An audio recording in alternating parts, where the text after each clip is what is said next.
La tua radio è il nuovo sito che mette in prima pagina opinioni, firme, notizie, uno sguardo nuovo e originale sui fatti che ci circondano. Il nuovo quotidiano online. Semplicemente radiolibertà.net.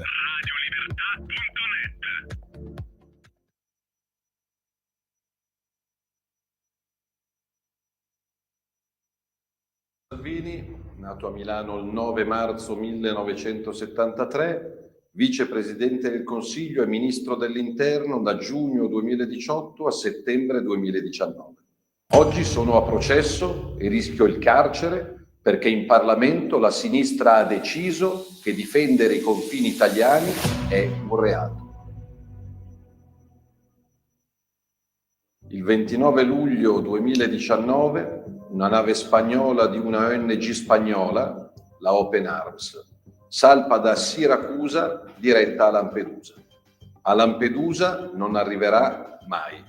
Improvvisamente cancella la destinazione dal diario di bordo e si dirige verso le coste libiche. Il 1 agosto riesce a intercettare un barcone con dei clandestini a bordo. Da quel momento comincia a navigare per il Mediterraneo, raccogliendo altri clandestini e puntando verso l'Italia. Il 20 agosto arriverà davanti alle coste siciliane con 164 clandestini a bordo. Nei giorni precedenti aveva testardamente rifiutato ogni richiesta di aiuto, di soccorso, di sbarco in porti diversi rispetto a quelli italiani. Hanno detto di no alla Tunisia, hanno detto di no a Malta, hanno detto di no perfino allo Stato di bandiera, cioè alla Spagna. Più di 20 giorni di navigazione nel Mediterraneo, trattenendo a bordo tutti questi clandestini, quando per raggiungere la Spagna sarebbero bastate 72 ore. Questa nave spagnola ha rifiutato per ben 2 volte lo sbarco dei clandestini in 2 porti messi a disposizione dalla Spagna e ha rifiutato addirittura il soccorso di una nave militare inviata dal governo spagnolo. Durante la navigazione nel Mediterraneo della Open Arms abbiamo sempre soccorso e fatto sbarcare malati, donne incinte e minori a bordo. Insieme ai colleghi di governo avevo firmato il divieto di ingresso nelle acque territoriali italiane. Grazie alla mia azione di governo erano diminuiti sbarchi, morti e dispersi nel Mar Mediterraneo. Nell'anno precedente al mio arrivo, gli sbarchi di clandestini erano stati 42.700. Durante il mio mandato al Ministero dell'Interno, gli sbarchi si erano ridotti fino a 8.691. Dopo di me, gli sbarchi purtroppo tornarono a salire, superando quota 21.000 nello stesso periodo. A questa nave spagnola non è mai stata impedita la possibilità di andare ovunque, tranne che in Italia, perché non potevamo più essere il campo profughi di tutta Europa. Mai nessun governo e mai nessun ministro nella storia è stato messo sotto accusa o processato per aver difeso i confini del proprio paese. L'articolo 52 della Costituzione italiana recita: la difesa della patria è sacro dovere del cittadino. Mi dichiaro colpevole di aver difeso l'Italia e gli italiani. Mi dichiaro colpevole di aver mantenuto la parola data. Presidente, signori del Tribunale, si contesta al ministro Salvini il reato di sequestro di persona per aver tenuto a bordo di Open Arms i migranti dal 14 al 20 agosto del 2019. Al contempo si considera legittimo e normale che Open Arms, imbarcazione battente bandiera spagnola, abbia tenuto a bordo gli stessi migranti dal giorno 1 al giorno 14 agosto, quando era evidente a tutti, persino a Malta, che Open aveva il dovere di andare in Spagna, stato di bandiera, dove avrebbe potuto far sbarcare i migranti nel giro di 2 giorni. Ricordo sin da ora le parole di Malta nei confronti del capo missione Open Arms, nonostante gli avvertimenti, avete deciso di bighellonare senza tener conto del fatto che siete stati informati che Malta non sbarcherà i vostri migranti. Avete intenzionalmente continuato a procrastinare per mettere ulteriori pressione su Malta. Si contesta al ministro Salvini di aver rifiutato di indicare il POS, cioè un posto sicuro, dimenticando che a 2 ore dall'ingresso nel mare territoriale italiano, e cioè ore 1:30 del giorno 15 agosto, in realtà, come risulta nel diario di bordo, è stato dato un POS esattamente alle 3:23. 2 ore dopo l'ingresso in acque internazionali, in acque territoriali. Di rifiuti ne abbiamo registrati tanti, però non sono del ministro Salvini. Io farò un intervento molto documentato e dimostrerò che Open Arms ha avuto innumerevoli possibilità di fare sbarcare i migranti, ma ha opposto innumerevoli rifiuti. Come anticipavo prima, dall'1 al 14 agosto sceglie di bighellonare, anziché andare al suo stato di bandiera. Il 10 agosto rifiuta la disponibilità di Malta di far sbarcare 39 migranti. Ma quello che io documenterò, e secondo me su questo forse non ci siamo soffermati abbastanza, ma è tutto documentale, sono le opzioni dal 15 al 20 agosto. Vede, Presidente, depositerò una memoria di 296 pagine perché devo documentare che dal 15 al 20 agosto in realtà Open Arms aveva tantissime soluzioni, e non soltanto forse quelle di cui si è parlato finora, perché credo sia chiaro al Tribunale che in qualsiasi momento un migrante stava male, poteva scendere. C'è qualcosa di più, c'è un varco, c'è un'apertura, c'è una porta sempre aperta che ha creato la Guardia Costiera. Qual è questa porta aperta? Sono gli unici documenti che troverete allegati alla memoria, perché evidentemente non potevo allegare tanti documenti. Ci sono dei documenti dai quali risulta che c'era un varco che definirei diritti umani, perché giustamente io ho ascoltato le domande del Tribunale quando è stato chiesto, ma a prescindere dalla salute, quindi un gradino più basso della salute, c'era anche attenzione ai diritti umani? Presidente, io documenterò che bastava dichiarare di non adattarsi alla convivenza a bordo per scendere senza controlli. Questo è documentato. Bastava dichiarare: soffro di insonnia e di stress, non mi adatto, non voglio vivere una situazione di promiscuità, e si scendeva. Quindi non una malattia, badate, qualcosa di diverso. E documenteremo anche quello che successe dal giorno 18 agosto. Open riceve l'ordine di andare in Spagna dalle autorità spagnole e rifiuta prima il porto di Algeciras perché è troppo distante. A questo punto viene proposto di essere scortata, le viene proposta la scorta di una motovedetta italiana, ma lo rifiuta. Le viene proposto un altro porto più vicino, Palma di Mallorca, e lo rifiuta. Si dirà: ma forse è vero che non potevano i migranti affrontare questo nuovo viaggio, se non che risulta agli atti che Creus dichiara che in realtà i migranti potevano, purché andassero con un'altra barca, senza Open. E allora, vede, Presidente, io credo che per inquadrare bene questi fatti dobbiamo uscire dalla logica che è tutto un diritto. Una cosa è un diritto, una cosa è la pretesa.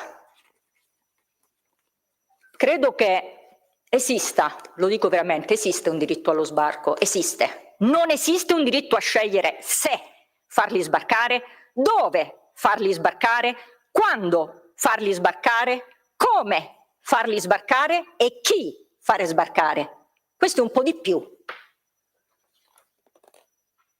Io, soprattutto quest'estate, studiando le carte, a un certo punto mi sono fatta una domanda: ma perché? Se c'erano tutte queste opzioni, perché c'erano? Open non li ha fatti sbarcare, perché io credo anche, lo dico sempre, quando si fa un processo, si fa una ringa, uno si deve porre tutte le domande. Ma se c'era questo varco che aveva aperto la Guardia Costiera e bastava dire non mi adatto per scendere, se c'era il posto in Spagna, ma perché? Perché non li facevano sbarcare?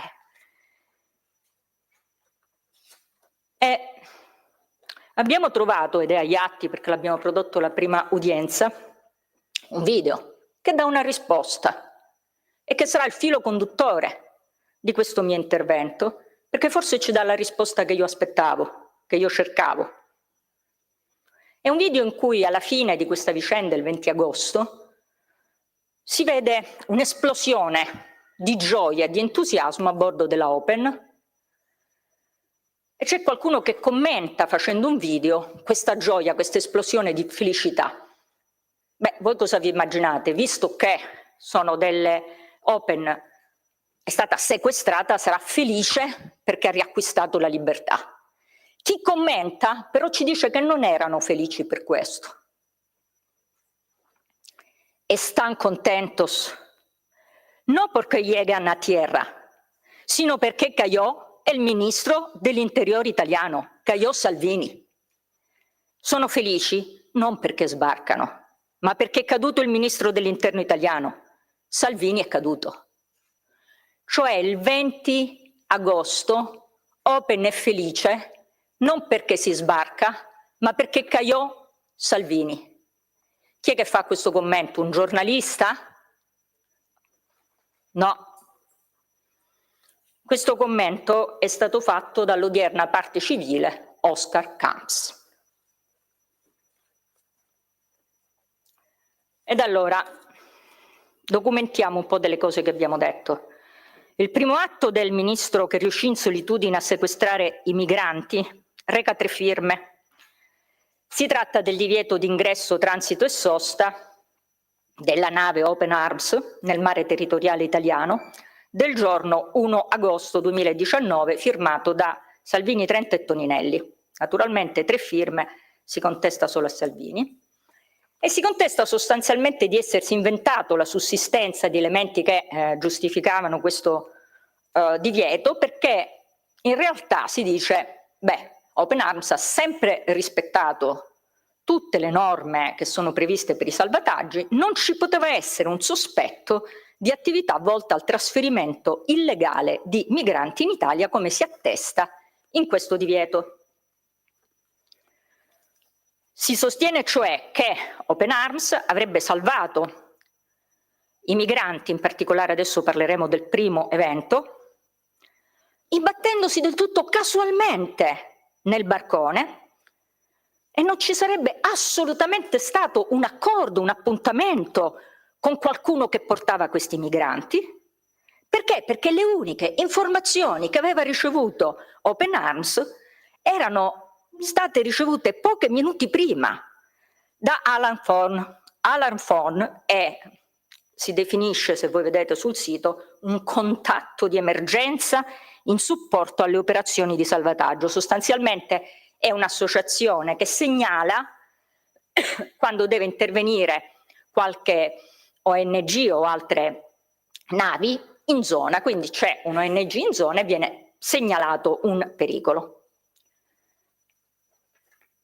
Se non che orari alla mano, risulta che è assolutamente impossibile che Open abbia ricevuto notizie da Alan Forn, per il semplice fatto che si dirige verso il barcone molte ore prima, perché la mail di Alan Forn è delle 15:30 e invece risulta che Open Arms avesse ricevuto precise informazioni prima.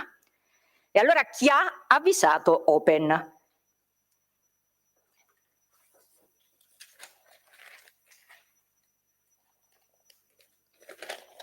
Open Arms è attaccata a Lampedusa Dichiara di muoversi, foglio 178 diario di bordo, il 29 luglio, ha come destinazione Lampedusa, ma succede qualcosa. Succede sicuramente qualcosa perché viene cancellata la parola Lampedusa e si cambia destinazione. Si dirà, vabbè, può essere benissimo che è successo quello che ha detto Oscar Camps, è nata la nipotina, eccetera. Però la cosa strana è che si cambia destinazione e inizia un pendolamento nord-sud, sud-nord, nord-sud, sud-nord. Perché pendolava? Si può pensare, come qualcuno ha sostenuto, che nord-sud, sud-nord, nord-sud, sud-nord sia una rotta per intercettare casualmente navi in difficoltà? Assolutamente no, perché è noto che la rotta dei barconi con migranti è da sud a nord, il che significa che fare sud-nord, nord-sud, nord-sud, sud-nord significa viaggiare in parallelo alla rotta dei migranti, con ridottissime possibilità di intercetto. Faccio presente, si ricava dal diario di bordo, che il radar di Open aveva una portata estremamente limitata, 2, 3, massimo 4 miglia. Quindi è chiaramente un pendolamento non per intercettare, ma un pendolamento in attesa. Ma la domanda è: in attesa di che?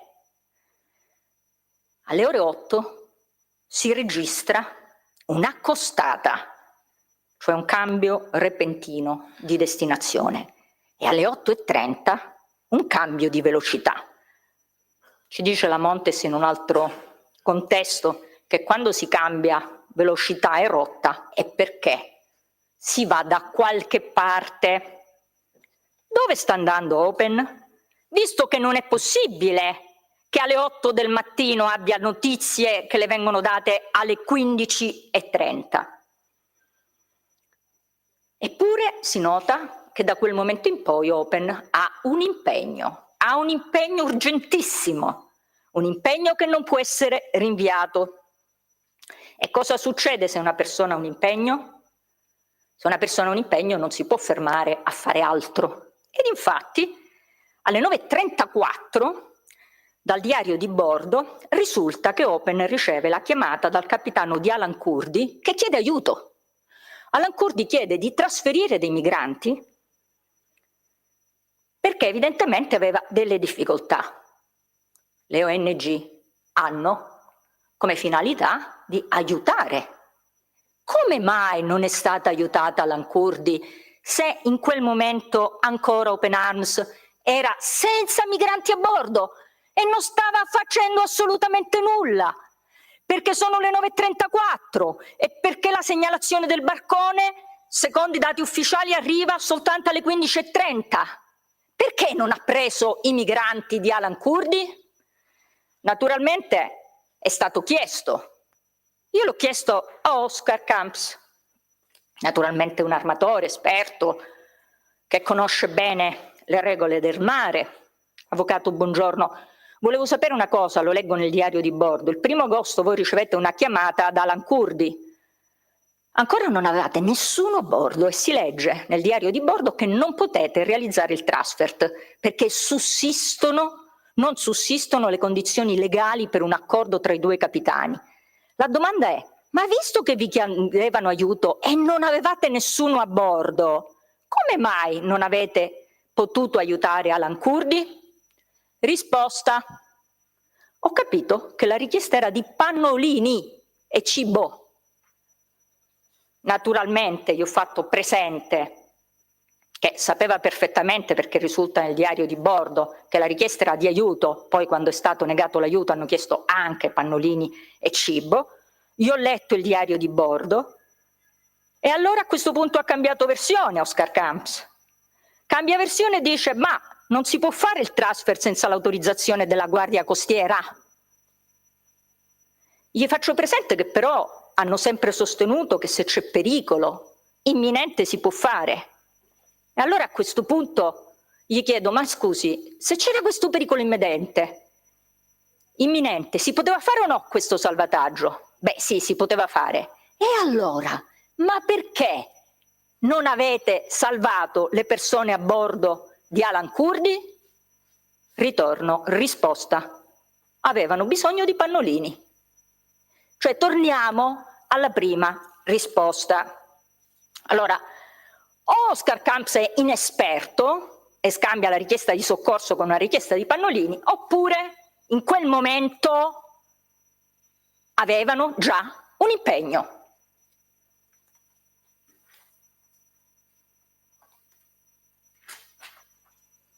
E poi abbiamo la seconda accostata.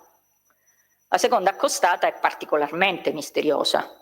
Perché? Perché avviene alle 12, quando Open non poteva avere avvistato il barcone perché era a 26 miglia, e vi ho detto che il radar arrivava massimo a 4 miglia. Alle 12 non poteva aver avuto indicazioni da Alan Fon. Che cosa cambia la destinazione? Non l'avremmo mai saputo, ma abbiamo appreso soltanto in udienza, il 13/5/2022, da parte di Mancini, direttore del servizio immigrazioni del Ministero dell'Interno, che in realtà il 1° agosto un sommergibile Venuti era impegnato nell'operazione Mare Sicuro e insospettito proprio dal cambio di rotta di Open delle ore 8 e dell'innesto della velocità massima delle 8:29 ha cominciato a videoregistrare i movimenti di Open Arms. Il sommergibile alle ore 12 ha registrato una comunicazione audio sul canale VHF6 tra due soggetti in lingua spagnola. Attenzione agli orari. Sono le 12. Open non deve sapere proprio nulla del barcone perché è distante e perché viene avvisata alle 15:30. In questa conversazione si parla di un peschereccio con palangari, che sono le caratteristiche esatte del barcone che sarà successivamente avvistato.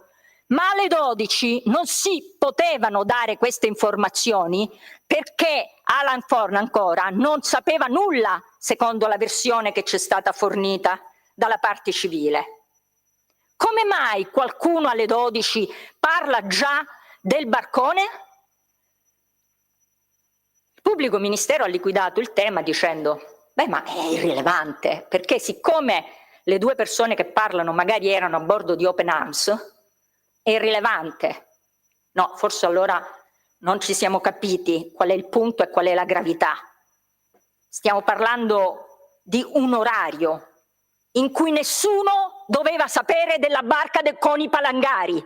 Sfugge all'accusa che uno o due soggetti a bordo, sarà stato Carlitos che era a bordo, sì, ma Carlitos alle 12 perché doveva sapere che c'era un barcone con palangari lontanissimo da andare a prendere? Non lo poteva sapere.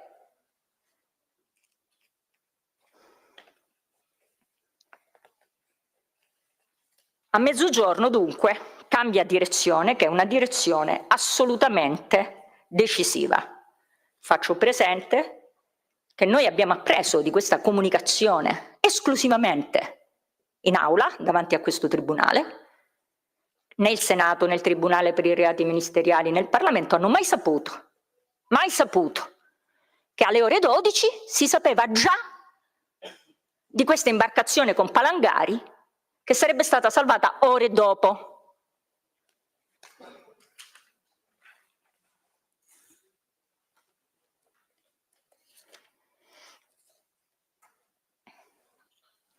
A che ora avviene l'avvistamento del barcone? Come dicevamo prima, il radar ha una distanza limitata di avvistamento, per cui viene avvistata alle 15:10 e viene avvistata, si badi, dopo una serie di spezzate verso est. Quindi è chiarissimo che non trova il barcone per caso fortuito, ma perché disponeva Open di un punto nave su cui ha potuto convergere. Il bersaglio è stato raggiunto con informazioni precise, mentre in aula ci è stato detto che le informazioni sono arrivate da Alarm Phone.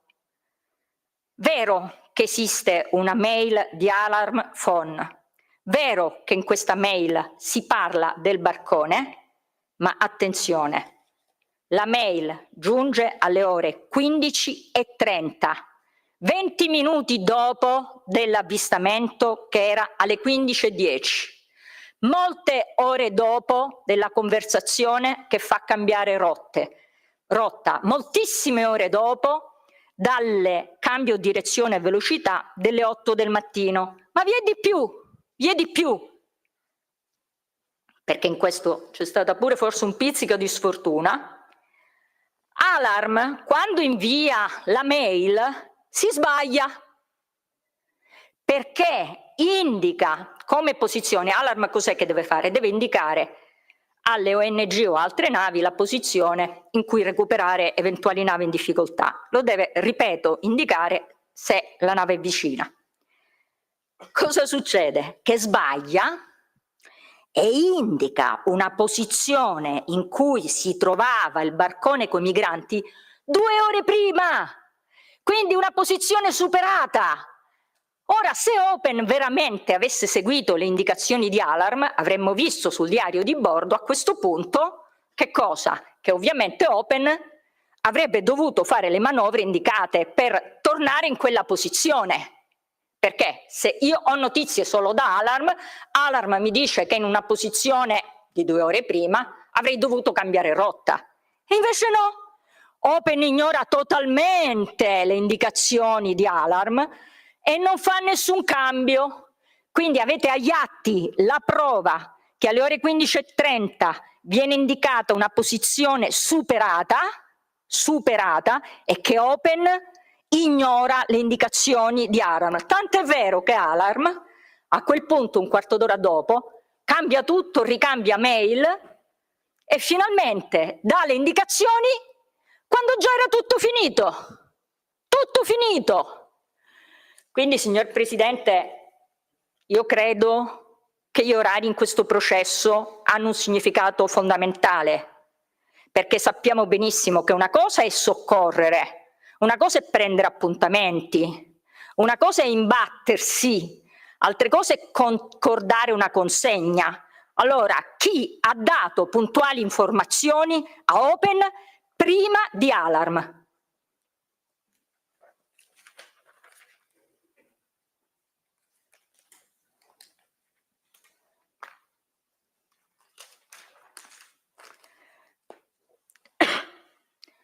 Vede, signor Presidente, il soccorso in mare non è un'operazione fai da te che ognuno si inventa come fare. Ci sono delle fasi che sono previste, che trovano la loro base giuridica nella Convenzione di Amburgo del 1979 e dal Piano SAR marittimo nazionale.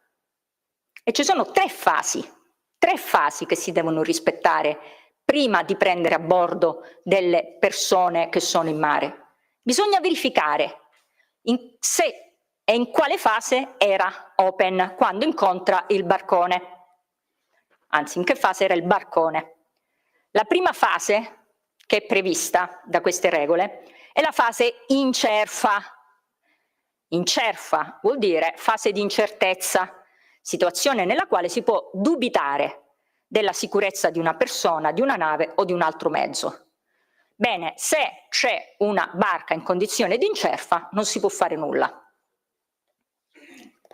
Poi c'è la situazione di alerfa. Alerfa è quella situazione nella quale si può temere per la sicurezza di una persona o di una nave, perché ad esempio è stata ricevuta informazione che l'efficienza operativa del mezzo è menomata.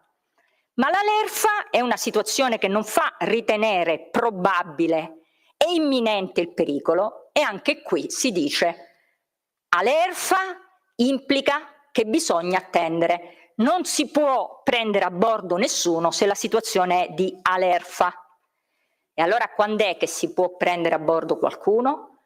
Quando la situazione è destressfa, che noi abbiamo chiamato qui distress. C'è destressfa quando si ha ragione di ritenere che ci sia una minaccia di un pericolo grave e imminente.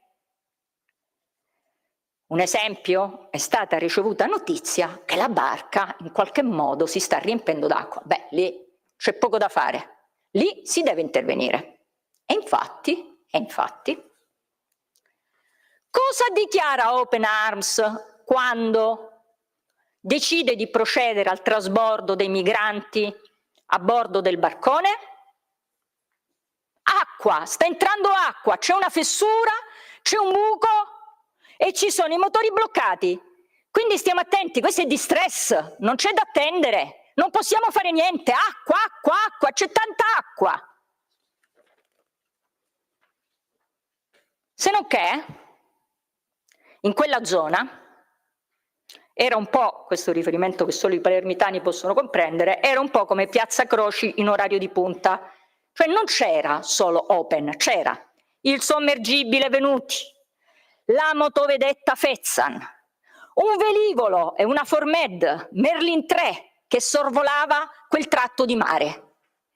Quindi in realtà quello che succede è monitorato da una serie di mezzi che sono lì e siamo in grado di capire che cosa effettivamente succedeva.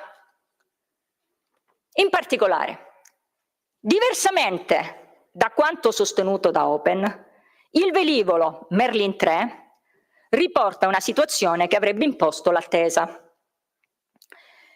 Il velivolo di una Formed effettua un costante monitoraggio e riprese fotografiche dell'imbarcazione alle ore 9.58, 11.47, 15.14, 17.08. Quindi riusciamo a capire bene la situazione e risulta un'indicazione di buona galleggiabilità e addirittura, badate, una rotta nord e una velocità di percorrenza sostenuta dai 4 agli 8 nodi fino alle 15.14. Cosa vuol dire velocità fino alle 15.14? Vi ricordate gli orari? Si dice motori in avaria, alle 15.10 vedo la barca piena d'acqua con motori in avaria, alle 15.14 ancora andava a 8 nodi.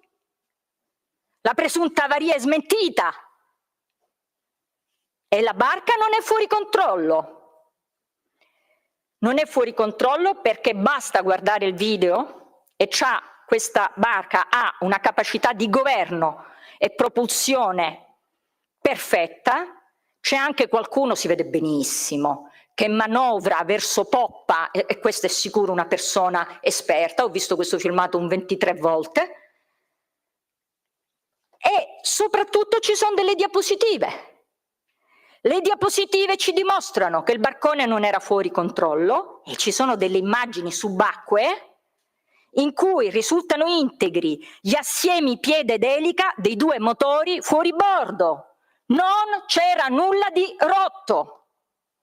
Ma si dirà, magari il motore non era rotto, ma se c'è un buco? Vedete il buco, io ho visto tutta la giurisprudenza in materia di pericolo imminente. Se c'è una cosa che garantisce il distress è il buco, perché è ovvio, se c'è un buco, immaginate ognuno di noi, magari chi non ha nave, si immagina un canottino, il canottino con un buco è in distress, cioè c'è poco da discutere. E quindi, poi lo vedrete, quasi sempre viene dichiarato il buco, quasi sempre viene dichiarata la fessura. C'era o no questo squarcio? Anche qui udienze, squarcio grande, tanta acqua, poca acqua.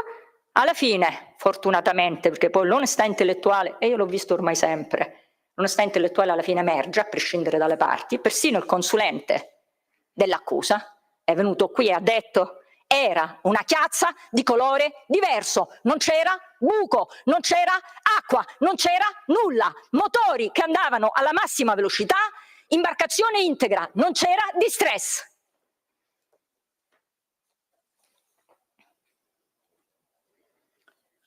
Infine, giusto per completare, a bordo dell'imbarcazione era disponibile un telefono satellitare Thuraya, non so se conoscete i Thuraya. I Thuraya sono dei telefoni, dei dispositivi che hanno il GPS integrato, con il quale è possibile determinare le coordinate geografiche di posizione, il calcolo della distanza e della direzione e memorizzare la posizione inviandola via SMS. Ed allora, in sintesi, abbiamo un'imbarcazione che nessuno può dire che è inidonea, perché era idonea a raggiungere quel tipo di obiettivo, perché l'obiettivo era andare lì, andare in quella zona. Dall'altra parte abbiamo che alle 8:30 cambia direzione Open e alle 12 riceve notizie. Alla luce di queste informazioni, credo che se stiamo attenti agli orari e alle mail, risulta evidente che non c'è un incontro occasionale, che non c'è assolutamente un distress, ma che c'è un appuntamento.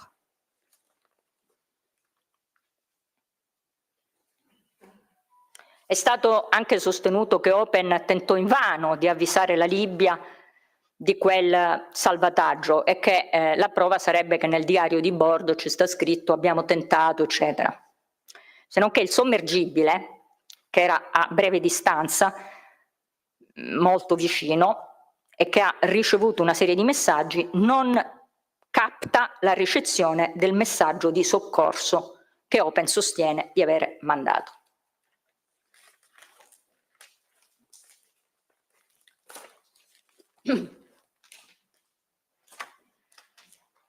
Mi sembra evidente, alla luce di queste prime considerazioni, che quando il provvedimento di divieto sosteneva che c'era un'intenzione di porre in essere un'attività volta al trasferimento illegale dei migranti, quel provvedimento aveva colto nel segno.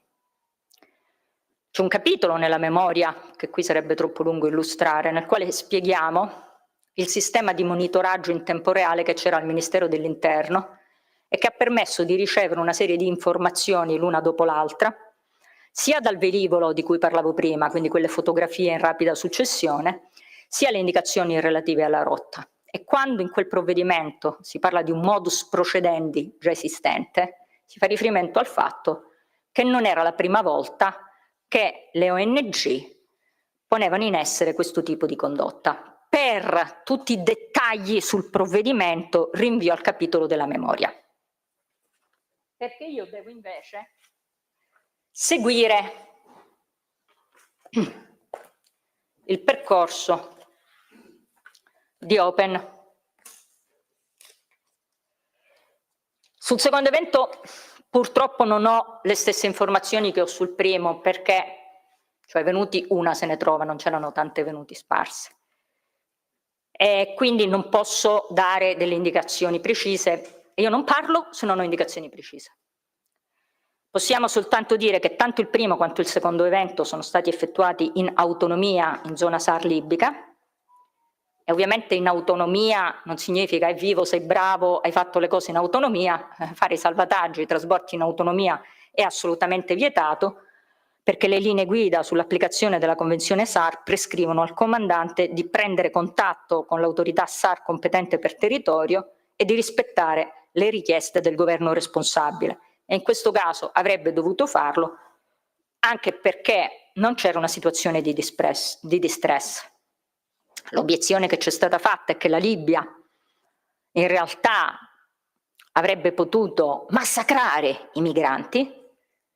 Io vorrei fare presente che esiste anche la legge, cioè tra le varie cose di cui tener conto, che esistono le convenzioni, che esistono le conclusioni della riunione del Consiglio europeo tenutasi a Bruxelles in data 28 giugno 2018, dove è stato annotato che tutte le navi operanti nel Mediterraneo sono tenute a rispettare le leggi applicabili e a non interferire con le operazioni della Guardia Costiera libica.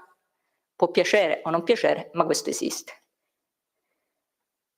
Il 2 agosto c'è questo secondo intervento, ma siamo al 2 agosto, Presidente. Dopo che fa questo trasbordo, a questo punto ha tanti migranti a bordo, batte bandiera spagnola. Perché il 2 agosto Open non va in Spagna? È vicina anche alla Tunisia. E qui inizia un altro pendolamento, avanti e indietro, avanti e indietro, avanti e indietro, condizioni meteo ottime. I porti erano a distanza di 2 giorni. 2 giorni. Giorno 3 cosa fa? Open. Avanti e indietro, avanti e indietro, avanti e indietro. Giorno 4 cosa fa Open? Avanti e indietro, e così il 5, il 6, il 7, l'8 e il 9. Poi c'è il trasbordo, il cosiddetto terzo evento. Faccio presente che io vi ho letto all'inizio del mio intervento che anche Malta si era resa conto di questa condotta di Open, e ci sono tante mail che per ragioni di tempo naturalmente non leggo. Un'altra che credo sia eloquente è quella in cui si dice: cara signora Montes, in riferimento alla sua richiesta, deve prendere nota della nostra risposta di ieri. Tuttavia, e ripete il termine usato nell'altra mail, lei ha scelto di continuare a bigollonare senza intraprendere azioni immediate per evitare tutto questo. E il tenente in servizio presso la stazione navale della Guardia di Finanza di Palermo, Anedda, dice che è chiaro che i primi 2 interventi sono stati fatti sottraendosi al coordinamento dello Stato competente in quell'area e che si stava aspettando l'esito di un ricorso legittimo al provvedimento interministeriale, ma in questa condotta di attesa io ravvedo, ho ravvisato, ho scritto che ravvedevo un'ipotesi di favoreggiamento dell'immigrazione clandestina, perché comunque, in maniera ostinata, l'imbarcazione si era messa in una condizione tale che o era Lampedusa o non poteva essere nessun altro posto. Ostinata. Bighellonando, intanto Open incrocia tantissimi mezzi che le chiedono: hai bisogno di qualcosa? 736 sorvolata da un aereo militare, una petroliera appartenente all'operazione Eunavfor Med Sofia, riceve una chiamata da Moonbird, aereo di ricognizione Sea-Watch, altro aereo spagnolo, altri aerei militari, passa Ocean Viking e dice: hai bisogno di qualcosa? Non hanno bisogno di nulla, sono in attesa. C'è stato detto che bighellonava perché l'Italia non era stata chiara quando aveva notificato il divieto di transito e sosta. Ora, a parte che la parola divieto, per carità, non so in spagnolo come fa, però se c'è scritto divieto più o meno si capisce che è qualcosa che non devi fare. Però si continua a sostenere, e l'hanno fatto un po' tutti i testi Marc Rey Creus, Annabel Montes, Oscar Camps, Riccardo Gatti, hanno tutti detto: ma noi in quella fase bighellonavamo, cioè stavamo lì perché eravamo in attesa di una risposta dall'Italia. Certo, potevamo andare in Spagna, ma perché andare in Spagna se l'Italia non era stata chiara? Quindi praticamente avete sbagliato, non dovevate scrivere divieto, serviva qualcosa di più eclatante. Fatto sta che è assolutamente non corrispondente a quello che risulta agli atti quanto dichiarato, perché in realtà era chiarissima a Open la volontà dell'Italia di porre un divieto, perché risulta in tutti gli scritti difensivi degli avvocati, che sono ovviamente scritti della Open Arms, in cui si continua a dire che c'è un grave pregiudizio perché non viene autorizzato lo sbarco dall'Italia. E allora se i tuoi avvocati dicono che non viene autorizzato lo sbarco dall'Italia, hai capito o no che non era autorizzato lo sbarco dall'Italia? Quindi non ci si venga a dire che non era chiaro quel divieto. E passiamo al terzo evento. Come dicevo, Presidente, io sul primo ho tante informazioni, sul secondo e il terzo di meno, però qualcosa sul terzo ho.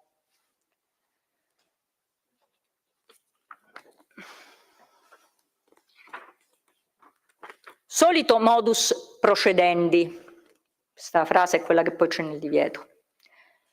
È la notte tra il 9 e il 10 agosto, però tecnicamente dobbiamo parlare del 10 agosto perché ovviamente era passata la mezzanotte. Open, stiamo parlando di un evento che avviene in acque territoriali maltesi, dichiara che c'è una imbarcazione, come al solito, in distress, quindi pericolo imminente, minaccia, non si può aspettare. E viene segnalato anche nel diario di bordo, però in realtà si parla di distress, ma Eco 3, allora vabbè, il tribunale lo sa, Eco 3 e Eco 1 sono le due imbarcazioni che sono di servizio rispetto all'Open Arms e che sono quelle che vengono utilizzate per andare presso i barconi a prendere i migranti. Quindi Eco 3 comunica che la barca in legno con approssimativamente 40 persone è poco inclinata e apparentemente in buono stato. E comunica anche che non esiste traccia di perdita d'acqua. E si dice a Malta, c'è la comunicazione, abbiamo trovato un'imbarcazione in queste condizioni. Ovviamente Malta, visto che non c'è acqua che entra, è apparentemente in buono stato, dice non devi procedere al salvataggio perché non è un distress, però puoi dare, se vuoi, intanto i giubbotti di salvataggio. Io prego il tribunale di guardare cosa succede nei successivi 10 minuti. Improvvisamente, questa era un'imbarcazione che abbiamo detto che non imbarcava acqua, era perfetta, improvvisamente all'1:05 la barca di legno sta imbarcando acqua, c'è una falla e qualche minuto dopo, anzi ci sono tantissime forature, cioè la stessa barca che prima non era in distress, che era in distress, Malta dice guarda che non è in distress, improvvisamente viene dichiarato che praticamente è un colabrodo. Di fronte a queste comunicazioni Malta ovviamente riconosce la sussistenza di un pericolo e però fa presente che possono procedere al salvataggio e poi Malta provvederà a fare sbarcare presso Malta, presso una motovedetta maltese, i 39 migranti presi a bordo in quella occasione. C'è questa comunicazione. Open avrebbe potuto dire no, guarda che se io ora li prendo me li voglio tenere tutti e non dice nulla. Lo amiamo perché ci offre sempre le cose più buone e naturali. Linea Alberto Acerbis! Care amiche, cari amici di Radio Libertà, un saluto da Alberto Acerbis. Voglio ricordarvi che da questo momento è disponibile la nostra soluzione alla bava di lumaca Bronco Free, soluzione alla bava di lumaca Timo Verbena Altea e Papavero, che serve per calmare la tosse grassa, la tosse secca e, grazie alla presenza della bava di lumaca, fluidificare il catarro per facilitare l'espettorazione. Un prodotto che noi proponiamo sempre uguale da 18 anni. La grande offerta per voi di Radio Libertà è quella di prenotare 3 flaconi, quindi siete a posto autunno e inverno, ma una scadenza di 2 anni. 3 flaconi a 59 euro. Il trasporto non lo pagate, quindi chiamate 030 68 40 408. Se chiamate stamattina un regalo bellissimo per voi. 030 68 40 408. Chiamate o visitate il sito olioacerbis.com e sul nostro link integratori entrate e vi troverete un mondo straordinario. Have yourself a merry little Christmas. Let your heart be light. From now on, our troubles will be out of sight.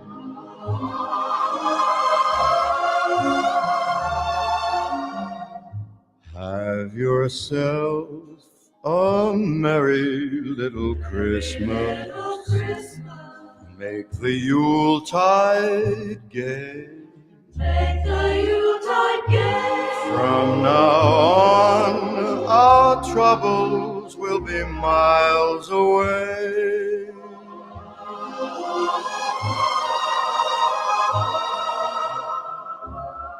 Here we are as in olden days, happy golden days of yore. Faithful friends who are dear to us, gather near to us once more. Through the years we all will be together, if the fates allow. Hang a shining star upon the highest bough, and have yourself a merry little Christmas now.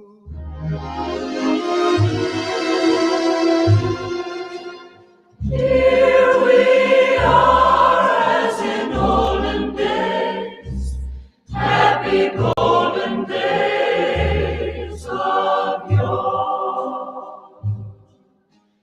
Faithful friends who are dear to us, gather near to us once more. Through the years we all will be together, if the fates allow. Hang a shining star upon the highest bough,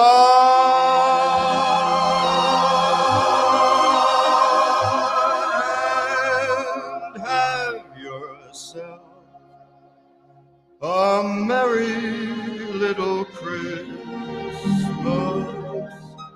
now.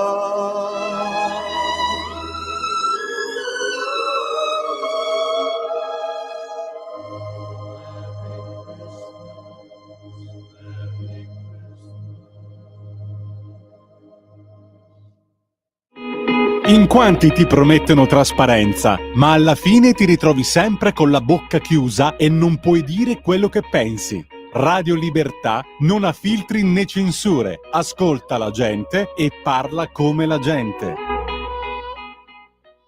Nulla. Se non che arriva una comunicazione in cui risulta che Eco 3, che era la piccola imbarcazione vicino al barcone, dichiara: ma non c'è proprio acqua dentro questa barca. Allora, visto che Malta aveva autorizzato il salvataggio perché era stato detto che c'era acqua e viene comunicato che l'acqua non c'è, vuoi avvisare o non vuoi avvisare Malta? Malta non è stata avvisata. E quindi viene effettuato il salvataggio, viene concluso e ovviamente, come d'accordi, la motovedetta maltese si dirige verso Open Arms. Perché si dirige verso Open Arms? Perché c'era l'accordo che i 39 sarebbero dovuti essere trasbordati sulla motovedetta maltese. A questo punto il diario di bordo segnala ore 3:26, c'è una mail, si segnala che vanno verso nord, che devono spostarsi. Open non aspetta la motovedetta maltese e la motovedetta maltese cerca disperatamente Open e chiede la posizione per effettuare lo sbarco e Open continua ad allontanarsi. Leggendo il diario sembra una sorta di inseguimento. Malta chiede la posizione, Open non la dà, poi va più a destra, più a sinistra, più su.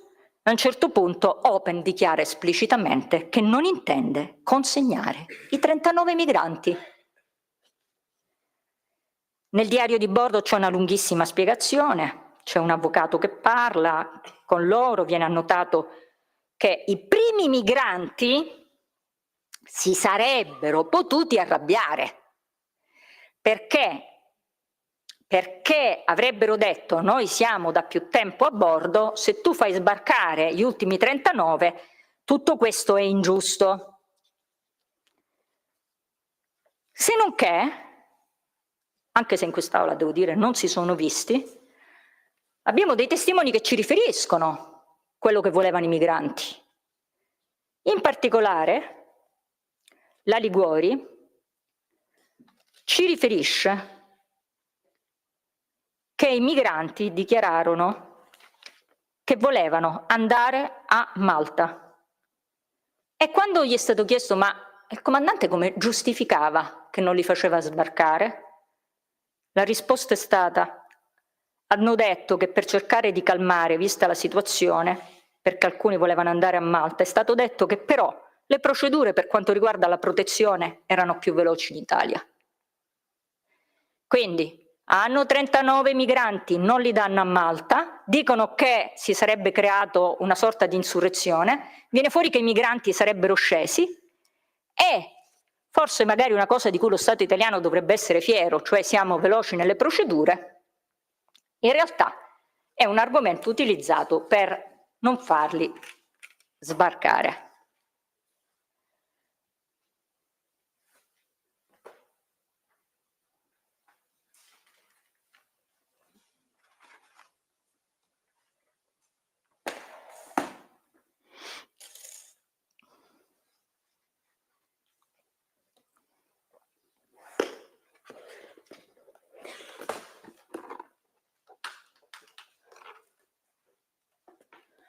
Passiamo a un altro argomento. Presidente, quando lei ha una situazione di distress me lo segnala e io interrompo.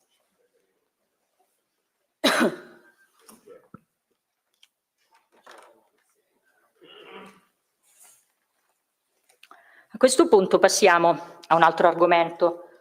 Ci sono parti, signori del Tribunale, che comprenderete che non sono trattate in maniera completa e per questo ovviamente rinvio alla memoria. Abbiamo seguito il percorso di Open Arms in questi 3 eventi per documentare la legittimità del divieto emesso dal ministro Salvini insieme a Trenta e a Toninelli. Ma soprattutto abbiamo documentato il viaggio della Open Arms perché, a mio avviso, per capire bene quello che succede dopo, bisogna capire cosa voleva Open Arms. È questa la domanda che ci dobbiamo fare. Rispetto a questi 3 eventi è impossibile ovviamente ipotizzare una competenza dell'Italia, perché è una nave spagnola e in nessun momento l'Italia coordinava gli eventi. Alla fine del mio intervento ci sarà un intervento estremamente breve ma puntuale dell'avvocato Colotti sulla giurisdizione, quindi salto questo capitolo. Quello che mi interessa invece è sottolineare che poco fa ho richiamato la deposizione del teste Anedda. Il teste Anedda aveva detto Open Arms Bighellona perché era in attesa del TAR ed era un profeta, perché effettivamente il 14 agosto il TAR emette un provvedimento che permette a Open di entrare in acque territoriali, però su questo provvedimento dobbiamo essere chiari una volta per tutte.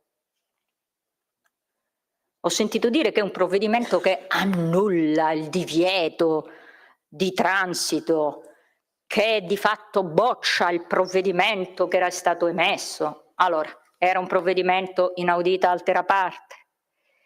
È impossibile, certo leggendo, se uno poi inventa si può inventare, è impossibile affermare che a seguito della decisione del TAR fosse stato annullato o sospeso integralmente il provvedimento di divieto. Questo è impossibile. È impossibile perché si limita quel provvedimento a consentire l'ingresso in acque territoriali, testuale, al fine di garantire assistenza alle persone soccorse maggiormente bisognevoli.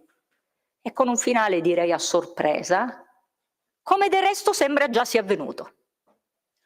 Quindi il TAR non dice è totalmente sbagliato, annullato, dice per adesso, in attesa di discutere, devi solo dare assistenza, Dico subito che in questa sede non entro nel merito del provvedimento, c'era un errore in quel provvedimento, perché in quel provvedimento si sostiene che lo stesso divieto prevedeva che c'era una situazione di distress e dunque il passaggio della Open non si poteva dichiarare non inoffensivo.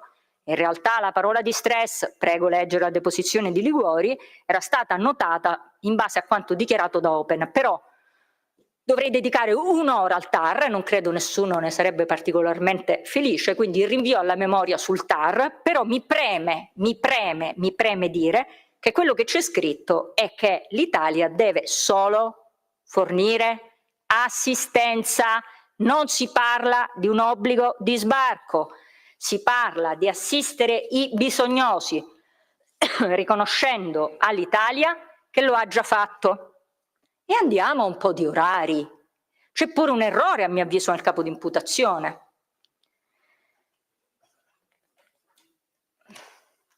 Allora, intanto,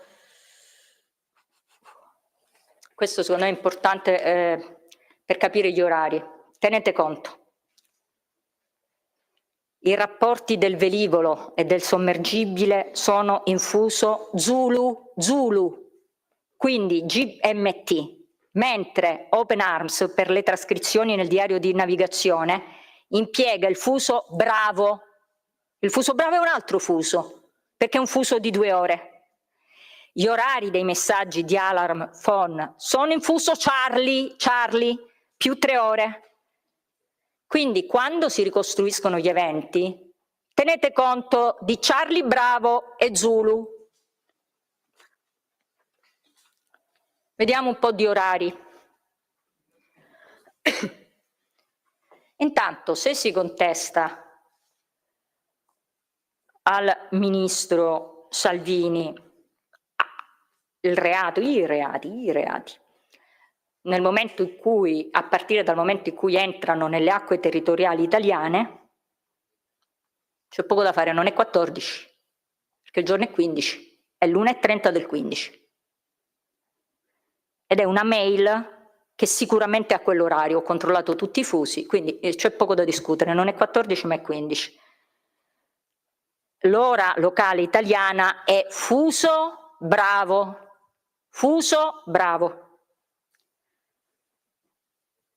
Alle ore 2:22 fuso Bravo, IMRCC comunica che non porrà diniego al ridosso. Alle ore 2:41 fuso Bravo, IMRCC comunica ad Open il nulla osta al ridosso. Ecco qui i 2 passaggi. Ore 3:20 fuso Bravo, la nave chiede l'ormeggio e arriva il POS. Ore 3:23 le autorità portuali di Lampedusa danno il POS in ormeggio. Nel diario di bordo c'è scritto POS in ormeggio. Chi scrive il diario, che non è ovviamente l'imputato, ma è una parte civile, scrive POS 2 ore dopo l'ingresso.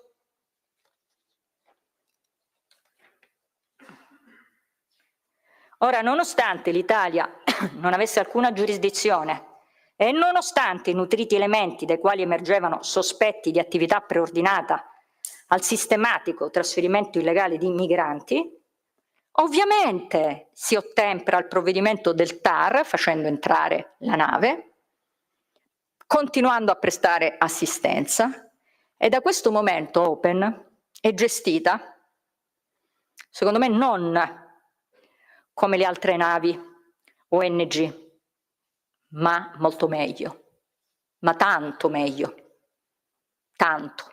Consideri, Presidente, che a volte quando si fanno i processi è come se si mettesse da parte il quadro in cui avvengono certi eventi. Io vi voglio ricordare che era un momento politico particolare perché era la caduta del governo Conte, e a Lampedusa, ora non so quanti, comunque c'erano tantissimi giornalisti, c'erano una serie di politici, c'era grande attenzione a quello che stava avvenendo perché era estremamente collegato con la crisi di governo, e quindi Open, secondo me, e ora vedremo poi i documenti, proprio ha ricevuto un tipo di, non dico di trattamento, ma di attenzione superiore ad altre navi. Attenzione non solo alla salute, Presidente, io ci tengo a dirlo, attenzione ai diritti, tenendo conto, naturalmente, e si dice anche in questa sede, della linea politica del governo Conte 1, che poi, giusto per completezza, diciamo che fu seguita anche dal governo Conte 2. La linea politica si evince dal contratto di governo che ha allegato gli atti, da numerosi documenti allegati al fascicolo.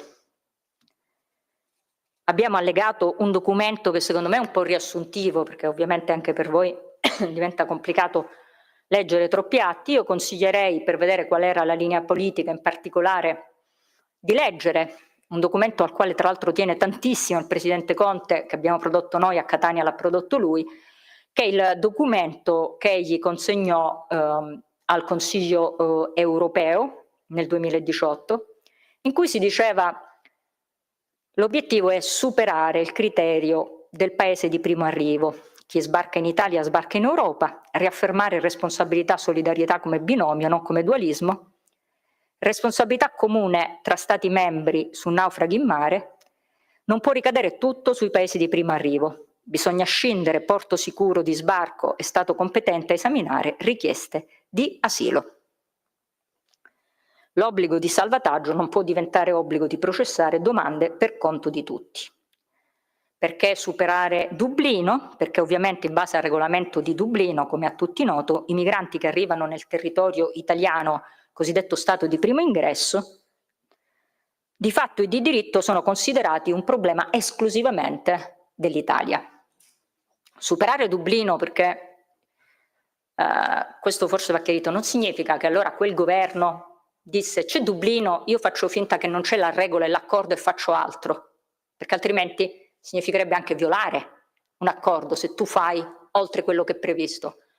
Su questo vorrei segnalare che esiste proprio nell'ambito dell'accordo di Dublino un gruppetto di norme che sono le cosiddette deroghe, che sono molto importanti, perché è previsto all'articolo 17, paragrafo 2 di questo regolamento,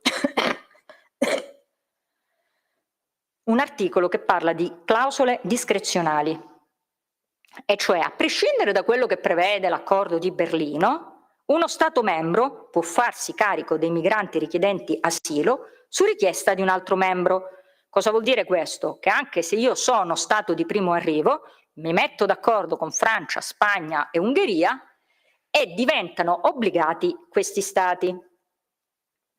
Conte ha rivendicato il suo impegno a partire dal Consiglio europeo, ha parlato di un disinteresse generale da parte dell'Europa, ha parlato di un braccio di ferro lunghissimo in cui lui addirittura fu costretto a bloccare i lavori perché molti paesi si disinteressavano totalmente del tema, e dunque lui dice: io ho capito che bisognava dare una scossa e sono riuscito a dare quella scossa perché ho fatto inserire nel Consiglio europeo del 28 giugno dei punti che sono fondamentali. In particolare in questo Consiglio d'Europa è stato inserito l'impegno di collaborazione dell'Unione Europea nei confronti dell'Italia e un nuovo approccio allo sbarco. Chi viene salvato in operazioni di ricerca e soccorso deve condividere con gli altri Stati le responsabilità. L'impegno è quello della presa in carica di coloro che vengono salvati nel territorio dell'Unione Europea da parte di tutti gli Stati membri, con uno sforzo condiviso. Quindi, sulla scorta del riconoscimento di queste istanze nazionali, la gestione degli sbarchi diventa condivisa e c'è un nuovo schema operativo, pur tenendo presente la tutela della salute e diritti dei migranti. Il nuovo schema operativo diventa: quando arrivano dei migranti, prima si redistribuisce e poi si fanno sbarcare i migranti.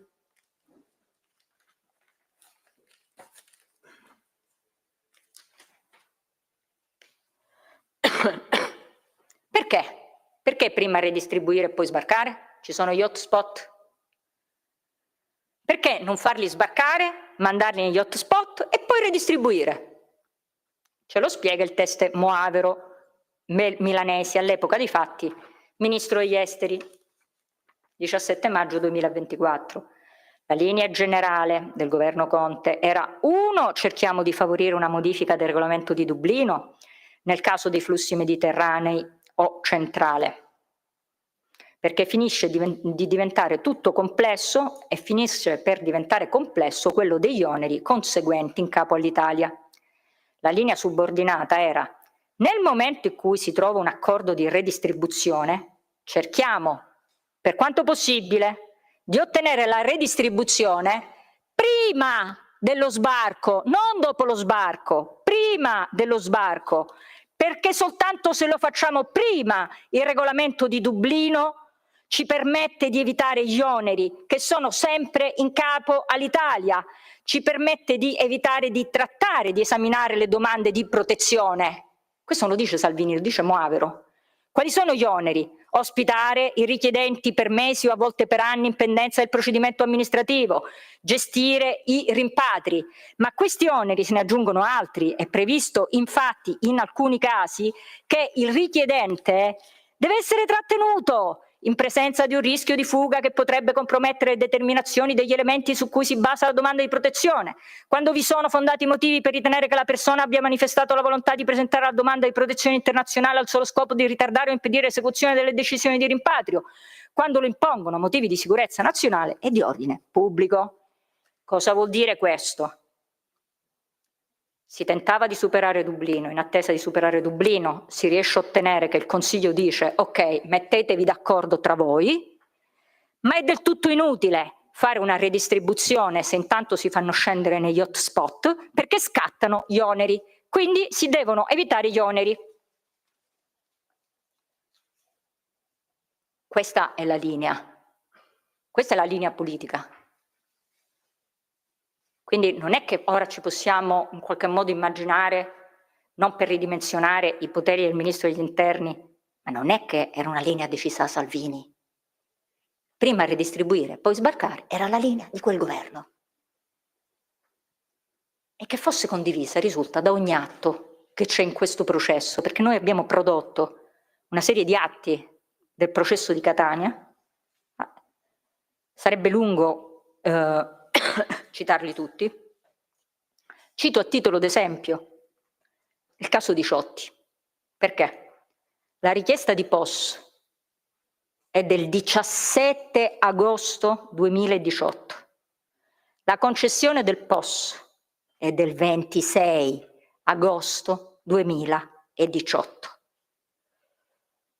Quindi il tempo di ritardo sarebbe anche superiore a quello contestato attualmente in questo procedimento. Ma quello che mi interessa è che durante questo caso di Ciotti, abbiamo prodotto questo documento, c'è una riunione a Bruxelles e c'è un resoconto di questa riunione in pieno sequestro, perché era il caso di Ciotti, quindi erano ancora a bordo, il 24 agosto 2018, e in questo verbale risulta che l'ambasciatore Maurizio Massari, che scrive anche per conto di Vitolo, tenete conto che è il consigliere dell'ufficio diplomatico della presidenza di Consiglio di Conte, quindi Massari è un uomo di Conte, scrivono alla Belloni, a Benassi, Guariglia e Baiano, eccetera.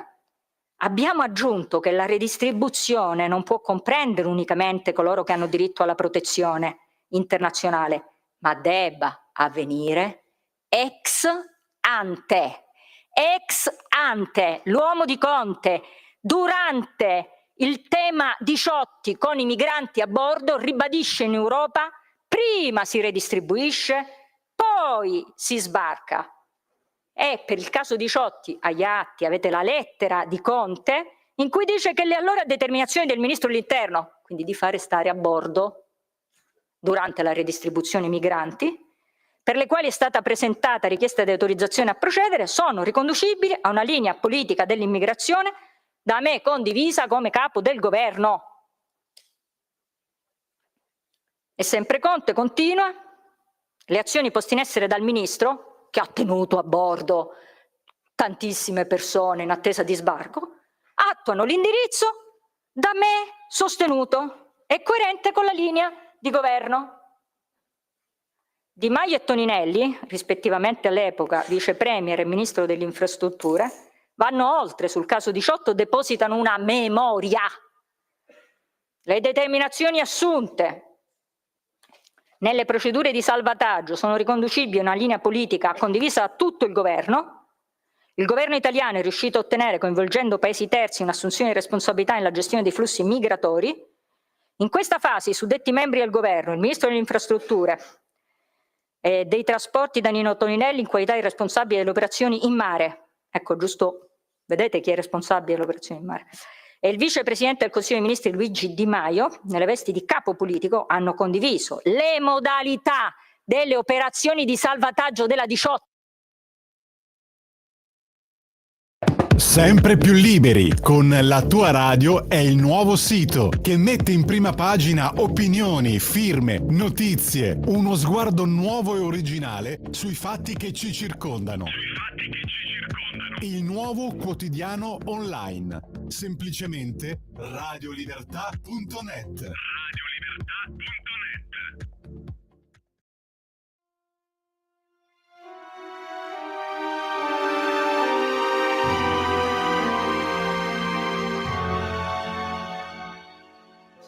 Un angelo blu sta cantando lassù, vieni qui che bella notte, insieme a te sarà bello, lo sai, vieni qui che bella notte.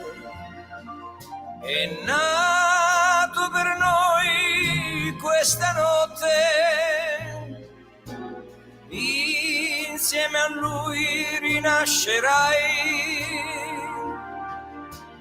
Viene qui nell'umanità e con lui ti salverai. Quell'angelo blu sta cantando qua giù e con noi che bella notte.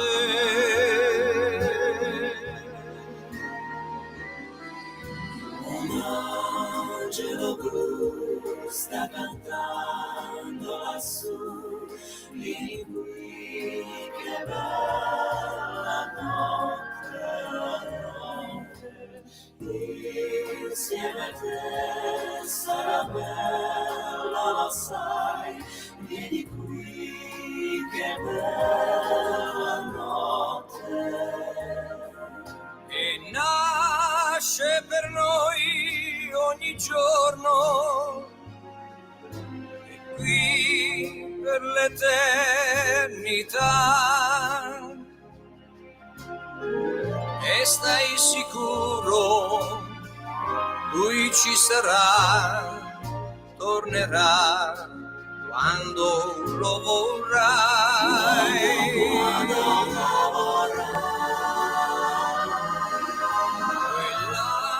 Quell'angelo blu sta cantando qua giù con noi, che bella notte.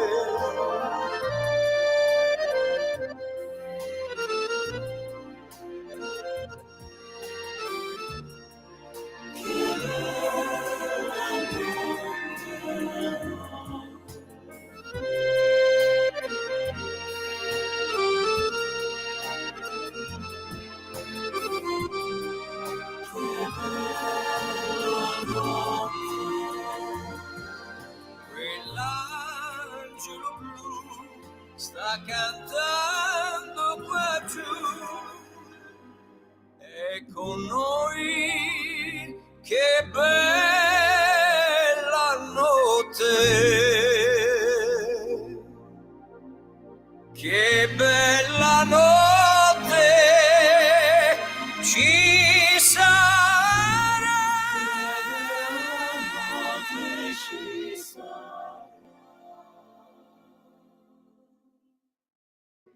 Da oggi la tua radio è ascoltabile anche con la televisione in digitale. Sul telecomando della televisione digitale o del tuo ricevitore digitale puoi scegliere se vedere la TV o ascoltare la radio. Risintonizza i canali radio e troverai anche Radio Libertà, canale 252. la tua radio.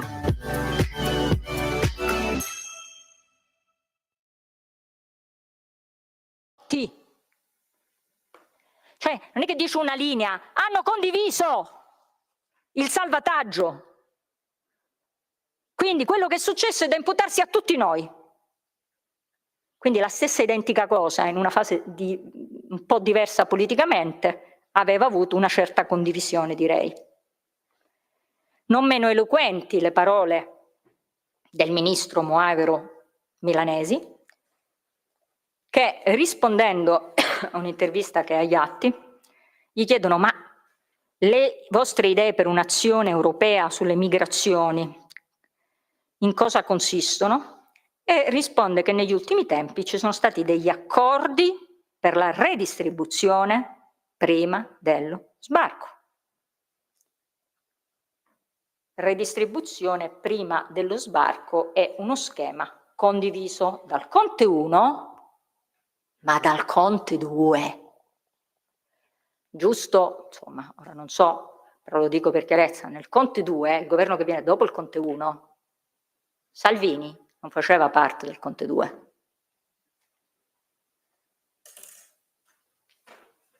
Il testimone Lamorgese ricorda che effettivamente nel Conte 2 c'era la stessa linea. Si dava il POS nel momento in cui c'era la certezza che si poteva condividere prima redistribuzione e poi sbarco. Piante dosi? Prima si chiudeva il preaccordo sulla distribuzione. Ad esempio la Francia ne prende 40, la Germania 30, il Lussemburgo. Ovviamente il procuratore gli dice: ho capito, ma in caso di tempi lunghi per la redistribuzione cosa si fa nel Conte 2? Piante dosi. E sono rimasti in mare per dei giorni, a volte anche 2 settimane. Parlo anche del periodo successivo a questo. Quindi in che periodo? Chi era ministro quando stavano 2 settimane a bordo prima di sbarcare? Lamorgese. Conte 2. Testa e Mancini, 13 maggio 2022. Le procedure che veniva seguita è la stessa che si è fatta dopo. Dalla richiesta di POS a quella che era l'assegnazione del POS passavano dei giorni, a volte anche delle settimane. C'erano sia questioni tecniche di individuazione del porto di sbarco, c'erano interlocuzioni a livello, credo di poter dire, a livello sia di Ministero dell'Interno, ma soprattutto di Presidenza del Consiglio con l'Unione Europea, con la Commissione, insomma, per cercare di trovare un'equa distribuzione.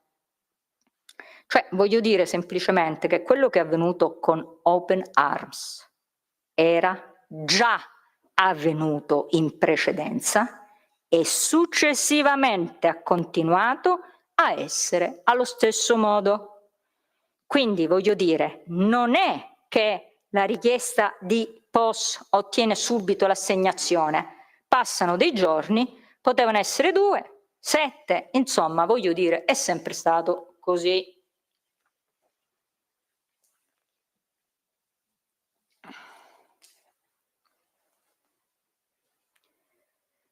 Nella sentenza passata in giudicato del giudice dell'udienza preliminare Gregoretti si riconosce, quando viene ricostruita la politica di gestione dell'immigrazione, che era la stessa identica politica nel Conte 1 e nel Conte 2.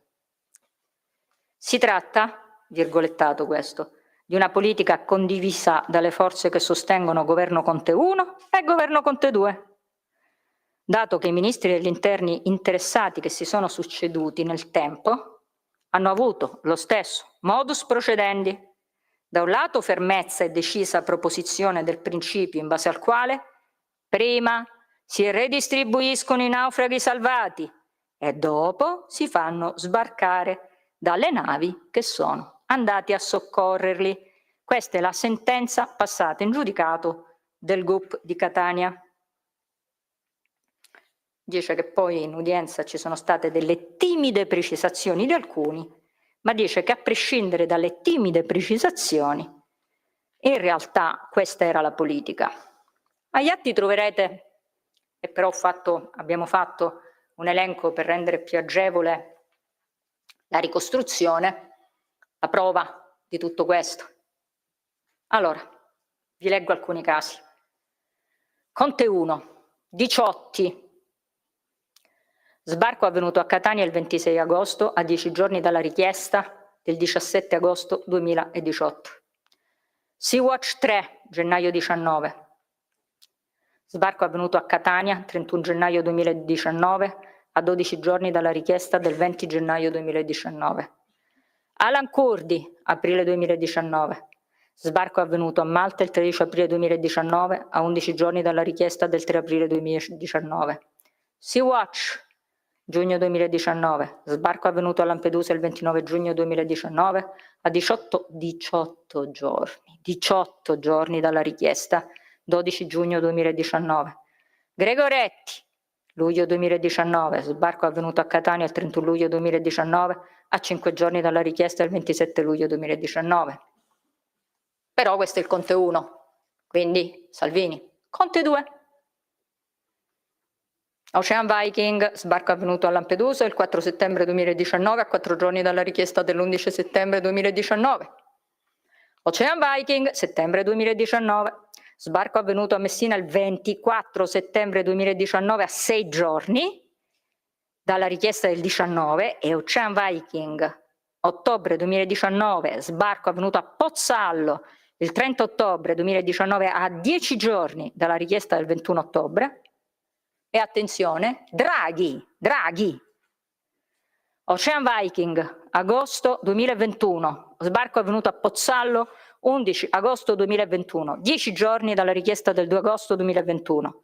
Ocean Viking, maggio 2022, sbarco avvenuto a Pozzallo il 6 maggio 2022, 9 giorni dalla richiesta del 28 aprile. Sea-Watch 4, maggio 2022, sbarco avvenuto ad Augusta il 17 maggio 2022, a 14 giorni dalla richiesta del 4 maggio 2022.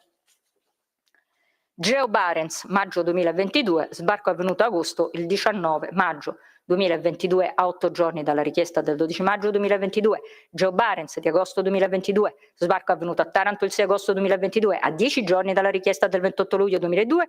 Open Arms, 1 agosto 2022, sbarco avvenuto a Messina il 27 agosto 2022, a 10 giorni dalla richiesta del 18 agosto 2022. Geo Barents, settembre 2022, sbarco avvenuto a Taranto l'8 settembre 2022, a 10 giorni dalla richiesta del 30 agosto 2022. Humanity 1, settembre 2022, sbarco avvenuto a Taranto il 22 settembre 2022, a 16 giorni dalla richiesta del 7 novembre 2022. Geo Barents, settembre 2022, sbarco avvenuto a Taranto il 30 settembre 2022, a 7 giorni.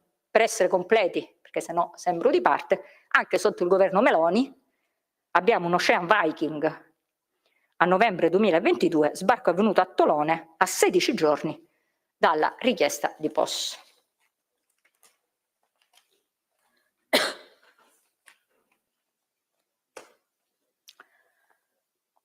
Credo di avere documentato che lo schema operativo fosse prima redistribuzione e poi sbarco.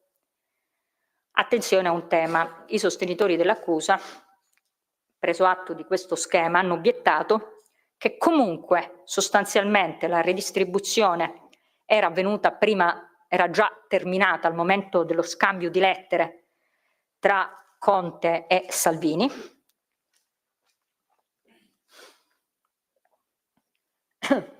E che quindi i migranti avrebbero dovuto sbarcare dopo lo scambio delle lettere. Ricostruzione erronea. In quelle lettere, ora tra breve vedremo in che contesto comunque sono scritte, Conte comunica una generica disponibilità di alcuni stati, ma era soltanto l'inizio delle trattative. C'è stato detto che è necessario ovviamente che le trattative siano chiari quali sono gli stati che assumono l'obbligo. Poi magari se la quota è diversa, poco importa, ma avere la certezza degli stati e che la trattativa fosse soltanto iniziale risulta anche dalla annotazione di Conte di uno Stato che avrebbe partecipato all'accordo, che poi in realtà non partecipò mai all'accordo, che era la Romania. Quindi in realtà quel tipo di accenno che si fa agli Stati che erano disponibili era soltanto l'inizio di un accordo, ma non era un accordo che poteva considerarsi concluso, perché è importante, come ci dice la Liguori, chiudere questo accordo, perché poco fa parlavamo degli oneri. Allora gli oneri si possono traslare da uno Stato all'altro solo se c'è la certezza dello Stato che fa l'accoglienza. Se non c'è la certezza, gli obblighi e gli oneri non si traslano. È Tiziana Liguori, che ho dimenticato di dire, che era responsabile della seconda divisione del servizio immigrazione della direzione centrale dell'immigrazione e della polizia delle frontiere, all'udienza del 2 dicembre, ha detto che l'importante è che poteva essere assicurata la cura delle persone, ma quello che si deve capire è che quando i paesi dell'Unione non davano la loro quota per la ridistribuzione, non possiamo fare sbarcare, non si parla né di un tempo minimo né di un tempo massimo, non possiamo individuare un tempo. La Romania, come dicevo prima, è citata come Stato disponibile, ma la Romania in realtà non era disponibile. Basta leggere la mail di Biagini Andrea, Ministero degli Affari Esteri, all'ambasciatore Massari, in cui si rileva in data 22 agosto, niente Romania. Quindi quando ci si dice che erano stati individuati gli stati per la redistribuzione, si sbaglia, perché ancora il 22 agosto niente Romania. Allora quando è che sono stati individuati gli stati, anche se ormai erano sbarcati? Risulta, avete la mail, il 22 agosto alle ore 12:27, Elena Winiarska, della rappresentanza della Commissione europea in Italia, scrive all'Italia che è stato raggiunto l'accordo, finalmente si sa quali sono gli stati: Francia 40, Germania 40, Spagna 15, Portogallo 10, Lussemburgo 3. Come vedete non c'è la Romania indicata da Conte come Stato disponibile.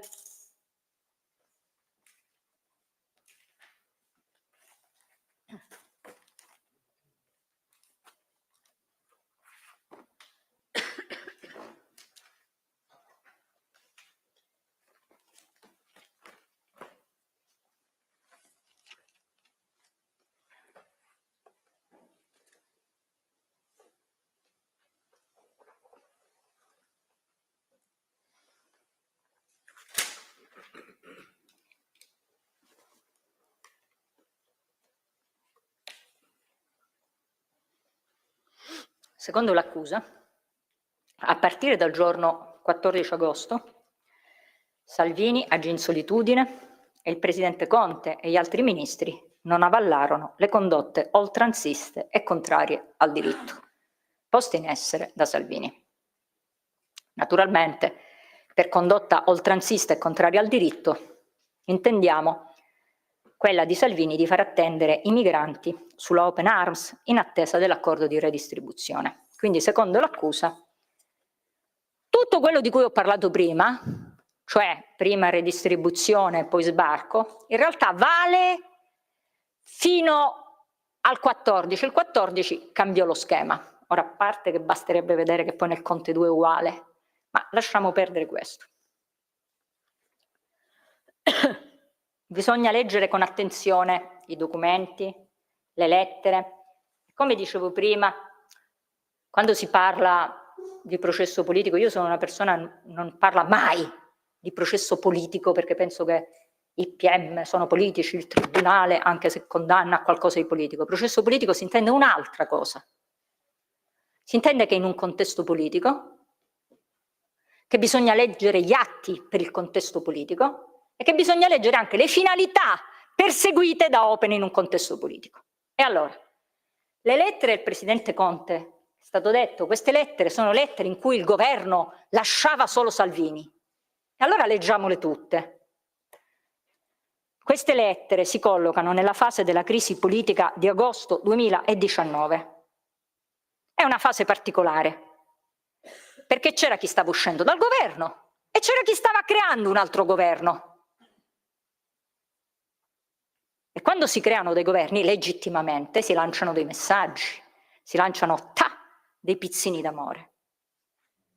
Intanto, all'epoca dei WhatsApp, è raro trovare scambi epistolari. E invece abbiamo uno scambio epistolare. Conte ritiene di scrivere di suo pugno su carta, mentre normalmente mi risulta che ci si manda dei messaggi o si telefona o si parla tramite gabinetti. Comunque il giorno 14 agosto Conte scrive a Salvini e il giorno dopo, in modo più ampio, manda la lettera al Corriere della Sera, il che non mi sembra che sia una modalità per tenere, credo, riservato il colloquio, perché insomma più o meno il Corriere qualcuno lo legge, non diciamo qualcuno, tutti lo leggono per evitare. Allora, questa lettera aperta è una lettera aperta che potete leggere tutti. Conte sa perfettamente che la politica redistribuzione prima dello sbarco ha caratterizzato il suo governo, così come la linea del rigore. Sa però che in quel momento deve dire qualcosa, perché, come dicevo prima, in quel momento c'era grande attenzione a quello che stava accadendo alla Open. Sa che la vicenda Open è al centro dell'attenzione pubblica italiana e non solo italiana, sa che a Lampedusa ci sono giornalisti e TV e sa che deve intervenire, ma si trova a metà del guado. Deve lanciare un messaggio ai futuri alleati, non può tornare indietro dalla sua posizione e, mentre secondo la Procura prende le distanze sulla scelta di Salvini, assolutamente no, assolutamente no. Conte in quella lettera esclude categoricamente, 15 agosto, che la sua volontà fosse quella di far sbarcare i migranti. Distingue quello che lui vuole sui presunti minori e quello che vuole sugli altri migranti. Come mai parla di presunti minori e non parla degli altri? Si era dimenticato degli altri migranti? Assolutamente no. Si stava occupando lui stesso dei migranti in quelle ore. Stava ancora facendo le telefonate per redistribuire prima dello sbarco. Ed erano appena iniziate le trattative. È un momento politico particolare. Quando scrive la lettera aperta, contesta parzialmente Salvini, lo contesta solo sui minori, ma soprattutto gli contesta una cosa, di avergli attribuito quello che ora gli attribuisce l'accusa. Non è vero affatto che Conte voleva fare scendere i migranti e siccome Salvini in uno dei suoi messaggi aveva detto ma qual è l'atteggiamento di Conte? Conte ci tiene a dire io non sto assolutamente assumendo un atteggiamento diverso da quello che ho avuto finora, io non ho assolutamente detto che devono scendere i migranti e rimprovera Salvini di voler fare passare un messaggio diverso da quella che è la vera intenzione del Presidente del Consiglio. E basta leggere, perché qua non è che si tratta di interpretare. Ti ho scritto ieri l'altro una comunicazione formale, con mia enorme sorpresa, ieri hai riassunto la mia posizione attribuendomi genericamente la volontà di far sbarcare i migranti a bordo. Cioè Conte dice, guarda che devi distinguere. Sui minori ti dico di farli sbarcare, sugli altri io sto facendo la redistribuzione. Quindi fin qui c'è totale adesione all'operato di Salvini. Anzi, queste lettere sono chiaramente una resa di conti politici a fine governo ed è chiaro che la questione non è open, se no non c'è bisogno di pubblicare sul Corriere della Sera. Ed è chiaro che il problema non sono i minori, se no non si dedica mezzo rigo ai minori e il resto della lettera a rivendicare tutti i successi politici in tema di flussi migratori, a rivendicare la sua strategia chiaramente rivolta a far cambiare idea all'Europa. Attenzione, le lettere vanno lette per quelle che sono. È una lettera in cui da un lato si rivendicano i successi, dall'altro si manda il bigliettino d'amore al PD in cui si dice guarda che io lo so contestare Salvini, però in parte lo contesto solo sui minori, guarda che io posso cambiare parzialmente la mia politica. E attenzione, nella lettera del 16, questo è ancora più evidente, dall'uso dei verbi, perché quando parla dei minori gli dice in questo momento fai sbarcare i minori, quindi fai imperativo presente. Poi successivamente ti attiverai per lo sbarco dopo la ridistribuzione. Quindi se c'è una cosa che provano queste lettere è che sui migranti la posizione in quel momento era identica con messaggio al PD apertura.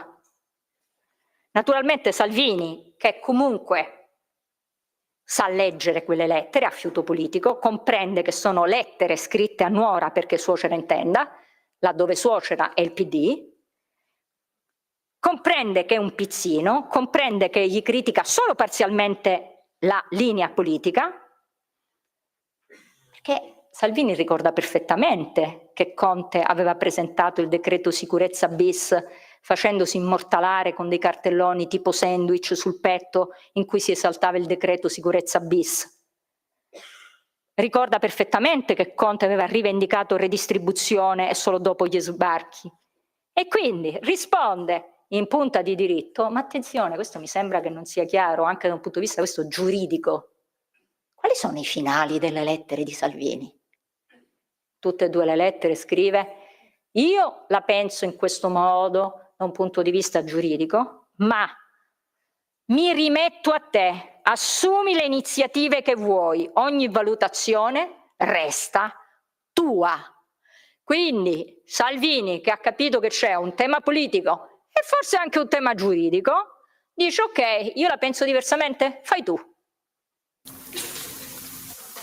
È stato contestato però il ritardo e siccome io prima ho letto un po' che la concessione del POS, almeno in 3 governi, è sempre avvenuta con un certo margine temporale abbastanza ampio di distanza dal momento della richiesta, c'è da chiedersi ma allora tutti violano la normativa internazionale che prevede che questo POS sia dato immediatamente, perché se un capo imputazione si dice che Matteo Salvini non ha esitato il POS tempestivamente, significa che esiste una norma che indica il tempo entro il quale deve essere concesso il POS, significa che tutti i casi che io ho indicato, governo Conte 1, Conte 2 e Draghi, hanno violato tutte queste norme internazionali. In realtà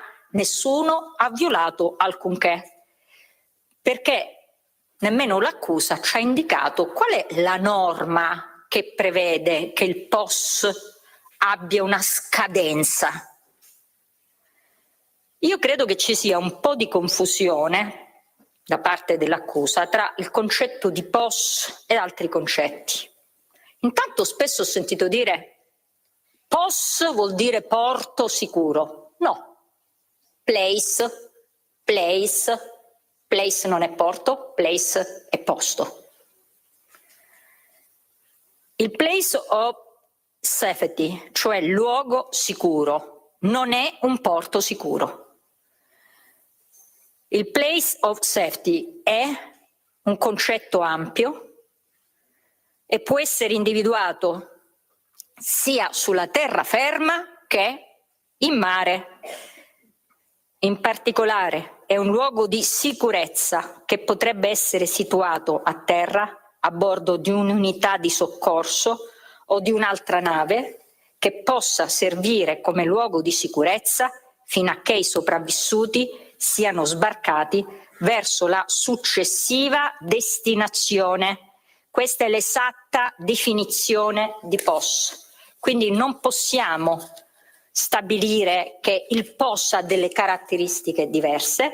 Le convenzioni internazionali e le linee guida non hanno un solo rigo in cui sia previsto un termine perentorio. Io credo che anche giuridicamente l'utilizzo dell'avverbio tempestivamente sia totalmente sbagliato, proprio perché la Sempre più liberi con La tua radio è il nuovo sito che mette in prima pagina opinioni, firme, notizie, uno sguardo nuovo e originale sui fatti che ci circondano. Il nuovo quotidiano online, semplicemente radiolibertà.net.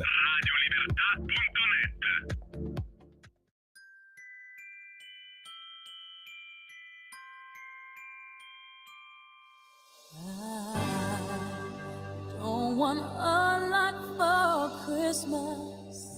There is just one thing I need. I don't care about the presents underneath the Christmas tree. I just want you for my own, more than you could ever know. Make my wish come true.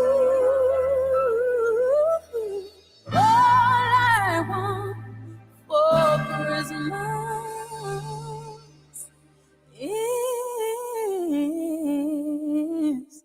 you. Yeah. I don't want a lot for Christmas. There is just one thing I need. Don't care about the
Lo amiamo perché ci offre sempre le cose più buone e naturali. Linea Alberto Acerbis! Ma buongiorno care amiche, buongiorno cari amici di Radio Libertà da Alberto Acerbis. Capite il mio entusiasmo di questo momento, siamo in piena raccolta delle olive, ma avete chiamato in tantissimi per quanto riguarda le confezioni di Natale. Vi ricordo il sito olioacerbis.com, se volete vederle potete ordinare anche da lì, oppure chiamate 030 68 40 408. Le nostre confezioni sono uniche, non si ripetono, non si trovano nei negozi. Chiaramente la base è sempre il nostro olio extravergine di oliva, poi tantissime altre cose, ma tutto che non si trova in giro, quindi regalate qualcosa di prestigioso. Ma ci tengo a dirvi che all'interno c'è sempre la poesia, una bellissima poesia in pergameno, insomma una cosa fatta veramente bene. Andate a vedere il sito olioacerbis.com o chiamatelo 030 68 40 408 per un regalo bello, intelligente, si faccia ricordare genuino. Chiamate adesso, dite ascolto Radio Libertà.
un termine perentorio e non lo prevede né per la concessione del POS né per la concessione del momento dello sbarco.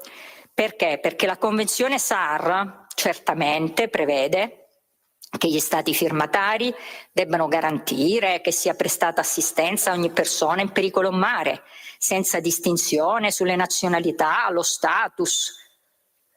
Ma occorre tenere presente che proprio per ottimizzare queste procedure previste dalle convenzioni SAR che prevedono questi soccorsi, ci sono state delle novità, cioè degli emendamenti. Io vorrei che si focalizzasse l'attenzione sulle novità, sugli emendamenti, su quello che veramente è previsto. L'emendamento dell'articolo 33 della Convenzione SOLAS e l'emendamento del capitolo 3.1.9 della Convenzione SAR richiedono agli Stati e alle parti contraenti di coordinarsi e cooperare per far sì che i comandanti delle navi che prestano assistenza siano sollevati dai propri obblighi e di organizzare lo sbarco appena questo sia ragionevolmente praticabile. Non entro un giorno, non entro 2 giorni, non entro 3 giorni. Quando è ragionevolmente praticabile, l'espressione inglese è as soon as reasonably practicable, quando è ragionevolmente praticabile, quindi non c'è la parola immediato, non c'è la parola 2 giorni, non c'è la parola subito, non ci sono parole che possono giustificare un capo di imputazione in cui si parla di tempestività. La locuzione ragionevolmente praticabile, tra l'altro, deve essere correlata ai fini di una corretta interpretazione al paragrafo 2.6 dell'annex 34 alla risoluzione 167, secondo cui ogni caso può comportare circostanze diverse. Perché non è che quando si fanno queste convenzioni non ci si rende conto del fenomeno che si sta regolando. Questi emendamenti danno allo Stato responsabile flessibilità e dicono ogni caso ha caratteristiche diverse, ogni caso va affrontato in modo diverso, ogni caso può avere delle caratteristiche che impongono tempi più lunghi. Addirittura c'è un'espressione importantissima. Le linee guida contemplano la possibilità che ci siano dei ritardi e definisce i ritardi inevitabili. Abbiamo un capo imputazione in cui si parla di tempestivamente e le convenzioni che parlano di ritardi inevitabili. Il comandante dovrebbe comprendere che in alcuni casi il necessario coordinamento tra Stati può comportare ritardi inevitabili. Ma va bene, quindi abbiamo visto che manca questa espressione che mi sembrava il presupposto del capo di imputazione, cioè il termine, perché si parla di tempestivamente, vabbè. Però ci si potrebbe chiedere, ma ragionevolezza cosa vuol dire?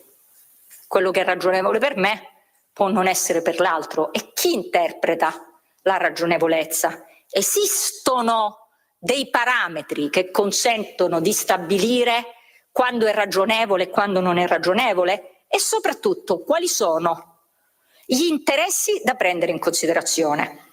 Dobbiamo immaginarlo o è previsto da qualche parte? È previsto. Il limite della ragionevolezza, quindi ragionevole il tempo entro il quale sbarcare. Non c'è scritto un giorno, non c'è scritto immediato, non c'è scritto subito. Il limite della ragionevolezza deve essere considerato tenendo conto di quali interessi? Degli interessi della ONG?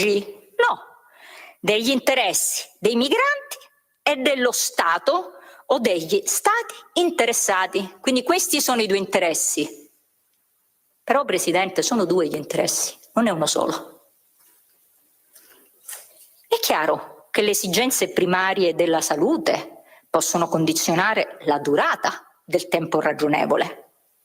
Però nelle convenzioni non è che si parla solo ed esclusivamente dei migranti.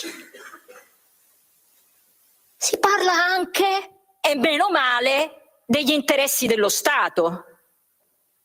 Annex 34 alla risoluzione 167, come principio generale del diritto internazionale, la sovranità di uno Stato consente a tale Stato di controllare i suoi confini e consente a tale Stato di escludere gli stranieri dal suo territorio e di prescrivere leggi che disciplinano l'ingresso di stranieri nel suo territorio. Occorre bilanciare il tema della salute dei migranti col tema del controllo dei confini. Cioè non è che Salvini, che addirittura è stato sbeffeggiato per aver utilizzato il termine desueto confini, si è inventato questo termine. La parola Stato esiste, la parola tutela dei confini esiste. L'esigenza di tutelare gli Stati non è inventata. Io credo che l'errore di fondo dell'accusa sia quello di considerare solo gli interessi dei migranti e ritenere esigenze di sicurezza e di ordine pubblico estranee al procedimento di accoglienza. Non sono estranee al procedimento di accoglienza. Esiste una sentenza passata in giudicato, GUP Catania, che ha già ritenuto legittima una temporanea limitazione della libertà dei migranti in base all'esigenza di bilanciare gli interessi dei migranti con quelli dello Stato.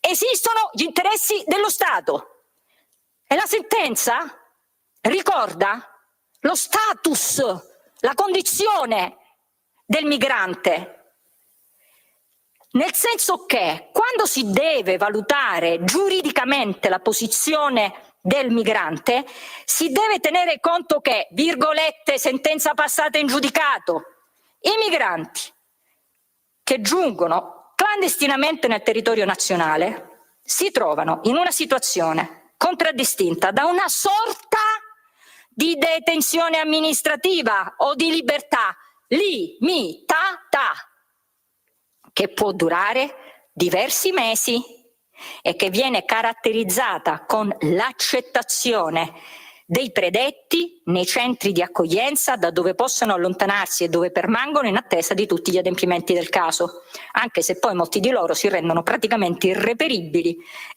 e invisibili, andando a infoltire la nutrita schiera di irregolari che stazionano nelle nostre città, anche creando seri problemi di ordine pubblico, oltre che seri problemi di convivenza con parte delle comunità locali.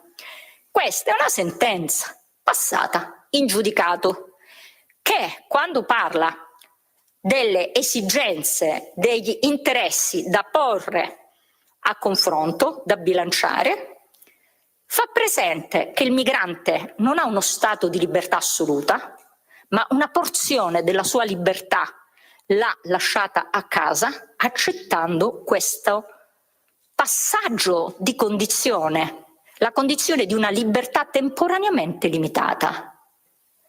Questo significa che in qualche modo viene compressa la sua libertà se deve rispettare delle procedure? Secondo il GUP, no.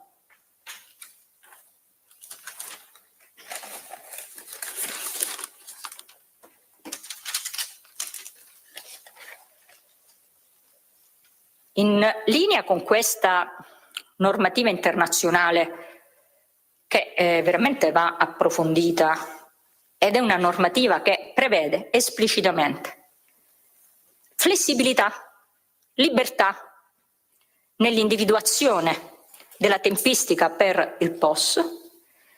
In base a questa convenzione internazionale e al nuovo indirizzo politico del governo c'è stato un accordo stabilito, ora vi dico da chi, in un tavolo tecnico. Direzione centrale dell'immigrazione e della Polizia delle Frontiere, Ministero dell'Interno. Dipartimento per le Libertà Civili e Immigrazione, Ministero dell'Interno. Comando Generale del Corpo della Capitaneria di Porto, Guardia Costiera, Ministero delle Infrastrutture e dei Trasporti. Stato Maggiore della Difesa, Stato Maggiore della Marina, Comando Generale dell'Arma dei Carabinieri, Comando Generale della Guardia di Finanza, nelle persone di Vittorio Pisani, Tiziana Liguori, Fabio Guadagni, Daniela Parisi, Sergio Liardo, Claudio Manganiello, Alberto Meoli, Giuseppe Aletta, Luca Provenzano, Alessandro Morosini, Luca Giovanni Castellammare, Andrea Cruciti, Marco Guerrini, Angelo Pitocco, Massimiliano Pecchia, Paolo Zottola. Mi sembra che stiamo parlando di persone al di sopra di ogni sospetto. Io ho sentito in una requisitoria dire che questo tavolo tecnico è borderline. Ma borderline è un tavolo tecnico, cioè ci si è seduti attorno a un tavolo e si sono sedute istituzioni di massimo rilievo, esaminando le convenzioni e il nuovo indirizzo politico del governo. Hanno fatto una riunione di coordinamento avente ad oggetto il contrasto all'immigrazione illegale. E in questo tavolo sono state date delle indicazioni decisive, perché testualmente il dottor Pisani ha detto: la tempistica dello sbarco a terra sarà inevitabilmente determinata non solo dalle valutazioni del Ministero dell'Interno, ma altresì dalle interlocuzioni governative con gli organismi europei per l'eventuale redistribuzione, precisando altresì quello che è avvenuto per Open Arms, precisando altresì che in tali casi l'assetto navale intervenuto potrà essere ritenuto valutandone la capacità quale post-temporaneo.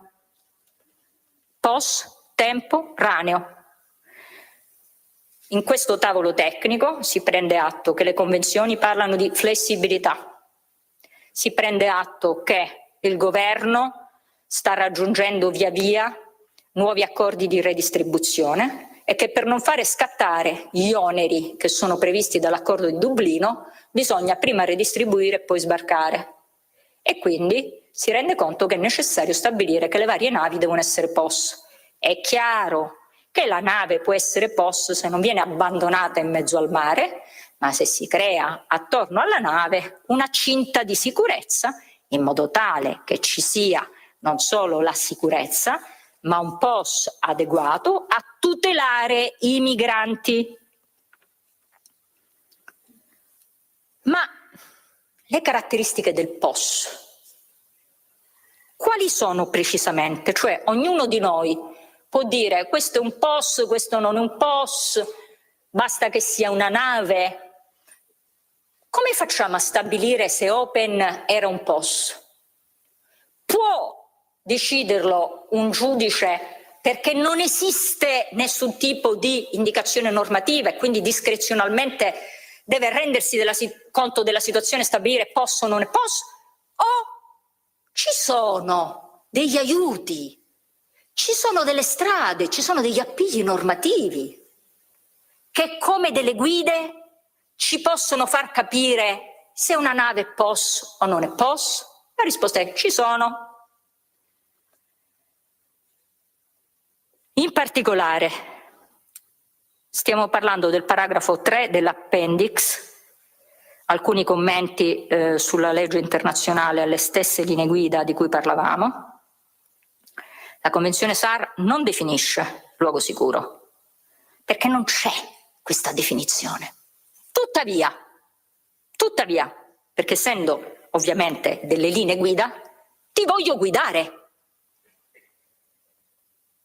Sarebbe in contrasto con l'intento della Convenzione SAR definire un luogo sicuro esclusivamente mediante riferimento alla posizione geografica. Ad esempio, un luogo sicuro potrebbe non essere la terraferma, piuttosto un luogo sicuro dovrebbe essere determinato in relazione alle sue caratteristiche e a ciò che può garantire ai sopravvissuti. Allora la domanda è: cosa chiede?